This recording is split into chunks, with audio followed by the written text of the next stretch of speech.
Hi mga kainay! Welcome to Nanay ni Sol and Sab YouTube channel. Ikaw ba ay nag-iisip ng pwede mong pagkakitaan, kainay? O hindi kaya nag-iisip ka kung ano ang pwede mo maging souvenir sa special event mo? For today's video ay gagawa nga tayo ng DIY souvenir na pwede niyong gamitin for the ninong sa ninang o hindi naman kaya sa mga guest ninyo. So una nga ay nagprint ako sa A4 size mga kainay na yung layout na gusto ko. Ang una ko nga pong pinprint ay ang cover. So, gumamit po ako dito ng photo paper na may kapal na 230 GSM. Pinprint ko nga ito sa borderless para masakop niya talaga ang buong A4 size. At syempre, pagtapos nating ma-print ay atin na yung gugupitin or ikakat ito. Since wala nga tayong rim cutter, ay pwede nga tayong gumamit ng ordinaryong ruler at cutter o kaya hindi naman kagaya ng ginamit ko ay gumamit lang ako ng manual cutter. So, since na-print na nga natin kainay, pati ang mga inserts, ay hinati ko na rin ito sa gitna para makuha ko ang buong size na A6 size.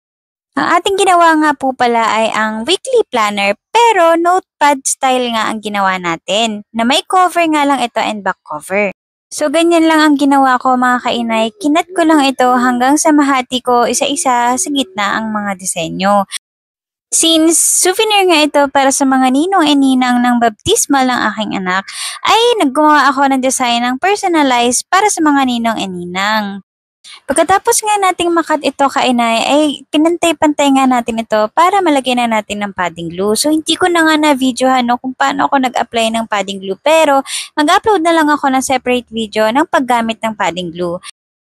The next day nga, ito na nga ang ating weekly planner na notepad na ginawa mga kainay. So, tinanggal ko nga lang po ang clamp at isa-isa ko na nga itong tinanggal. So, ilalagay ko na lang sa comment section kung saan ko nabili yung mga materials na ito. No? At ilalagay ko lahat ng mga materials na ginamit ko sa paggawa ko ng DIY souvenir. So, isa-isa ko nga lang itong pinaghiwa-hiwalay at kinat. Dahan-dahanin natin mga kainay kasi para hindi masira yung ating mga cover. So, nagkamali nga ako dito, no? Since first time ko ang gumawa ng DIY weekly planner notepad. So, dapat meron tayong mga inserts sa pagitan ng mga notepads para pag nagkakatayo ay hindi masira ito. Kaya make sure na dahan-dahan lang natin at isa-isahin talaga natin ang pagtanggal, no? Para hindi naman masira talaga ang ating notepad at yung design syempre na ating ginawa. So, pagkatapos nga nito ay ating ibabox na nga ito. So, yung box ay mabibili ko nga lang din sa online. And gumamit nga ako dito ng white na honeycomb paper wrapper. So, nilagay ko na dyan yung weekly planner and yung ginawa kong personalized bookmark din. So, nilagyan ko rin ng humidifier na portable. So, para pwede rin ito gamitin sa mga sasakyan or kahit saan sila pumunta, magagamit nila ito. At syempre, naglagay din ako ng thank you message sa mga ninong sa pagtanggap nila sa aking baby. At syempre, nag-personalize nga ako ng sticker pang-lock na rin ng mga boxes. Syempre, gumawa din ako for the ninangs, kulay pink, syempre, para naman girly-girly.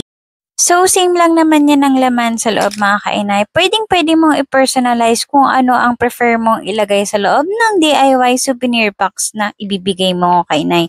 Sana ay nakakuha kayo na another nanay tips idea at DIY idea para sa souvenir ng inyong special event. Simple lang, di ba mga kainay? Kung nakaya ko, sure na kaya mo rin. At pwede nga kayo mag-order sa Crafts by Sol and Sab. At ito na nga pala ang ating finished product na DIY souvenirs. Sana ay na-enjoy nyo ang video na ito.